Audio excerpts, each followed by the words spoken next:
মাত্রই দুইটা আইন এখানে পাশ করা হলো। আমরা জানি যে সরকার দল এখানে সংখ্যাগরিষ্ঠ, তারা যেভাবে চাইবেন সেভাবে আইন পাশ হবে, সেটাই এখানকার ফ্লোরে মানে এখানে হাউজের বাস্তবতা। কিন্তু যে দুইটা আইন পাশ করা হলো এবং যে জনমত যাচাইয়ের জন্য এবং প্রস্তাবগুলো উত্থাপন করা হয়েছিল, যিনি সদস্য আছেন তিনিও এই আইনগুলোর বিষয়বস্তু কি তার বক্তব্যের সময় সেই বিষয়টা তিনি উল্লেখ করেন নাই। বিষয়বস্তু হলো যে এই যে সিকিউরিটিজ অ্যান্ড এক্সচেঞ্জ কমিশনের যে আইনটি এবং এই যে বীমা কর্পোরেশনের যে আইন, দুইটা আইনের বয়সের যে বাধ্যবাধকতা ছিল সেই বাধ্যবাধকতাগুলোকে উঠিয়ে নেওয়া হয়েছে। বিলের দিকে তাকালে মনে হয় যে খুবই সংক্ষিপ্ত একটা কথা, যে কমা সেমিকোলন তার পরিবর্তে দাড়ি প্রতিস্থাপিত হবে, শর্তগুলো বাদ যাবে। দেখে মনে হয় যে যেন বা এখানে কোনো কিছুই হইতেছে না। কিন্তু বাস্তবতা হলো এই যে সিকিউরিটিজ অ্যান্ড এক্সচেঞ্জ কমিশন, সেখানে 65 বছরের একটা বাধ্যবাধকতা ছিল চেয়ারম্যান এবং সদস্যদের ক্ষেত্রে, এবং বীমা উন্নয়ন ও নিয়ন্ত্রণ কর্তৃপক্ষ সেখানে 67 বছরের একটা বাধ্যবাধকতা ছিল।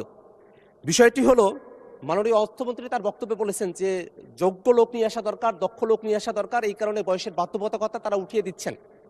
প্রশ্নটা হলো যে এটা কি কোনো ব্যক্তিকে মাথায় রেখে এটা করা হচ্ছে নাকি একটা পলিসিকে মাথায় রেখে এটা করা হচ্ছে?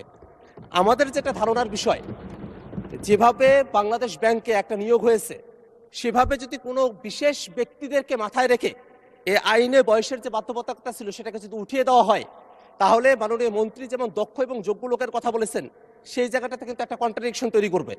আইন পাশ হয়ে গেছে, কিন্তু আমরা বিরোধী দলের পক্ষ থেকে আমাদের কনসার্নগুলো এখানে জানিয়ে রাখছি এই কারণেই, কারণ বিএনপি সরকার 2001-এ যখন ক্ষমতায় এসেছিলেন, তারা তত্ত্বাবধায়ক সরকারের নিজেদের মতো করে উপদেষ্টা বাড়ানোর জন্য প্রধান বিচারপতির বয়স যখন 65 থেকে 67 করেছিলেন, তারপরে একটা দীর্ঘ ভোগান্তি জাতিকে আমাদের পোহাতে হয়েছিল।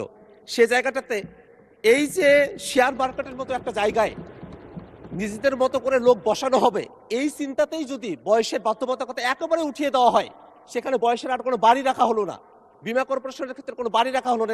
এগুলো কিন্তু আর্থিক প্রতিষ্ঠান, দেশের অর্থ সম্পদগুলো যদি এখান থেকে লুটপাটের মতো কোনো পরিবেশ ভবিষ্যতে তৈরি হয়, তার জন্য কিন্তু সরকার দলকে দায়ী থাকতে হবে। মাননীয় স্পিকার, আমরা আমাদের এই কনসার্নটা জানিয়ে রাখলাম।